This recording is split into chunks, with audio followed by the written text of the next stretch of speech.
Mga step-by-step na dapat malaman mo sa #AlaminNaThis.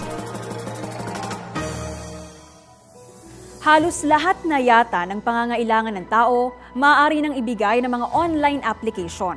Convenient dahil karamihan sa mga ito ay mabilisang nada-download sa ating mga gadget. Pero paalala ng mga otoridad, maging maingat sa mga nakikitang apps at laging maging matalinong netizen. Nagkalat kasi ang mga fake application.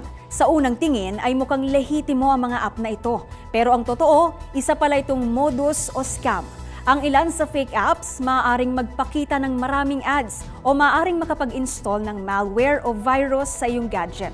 Ang iba naman, maaaring mamonitor ang iyong online activity o makuha ang iyong personal na impormasyon. Kaya para hindi mabiktima ng fake apps, narito ang mga pag-iingat na dapat gawin ayon sa PNP Anti-Cybercrime Group. Bago i-download o gamitin ang isang app, i-check ang mga review rito at number of downloads. Makakatulong din kung magre-research tungkol sa developer ng app. Mas maigi kung mag-download lamang ng mga app mula sa mga official online marketplaces. Huwag mag-click ng mga kahina-hinalang link na natatanggap via text message. Laging i-enable ang two-factor authentication sa iyong gadget. I-update rin ng nasa oras ang iyong software at gumamit ng VPN o Virtual Private Network. Ngayong #AlamNaThis, dapat i-share na this.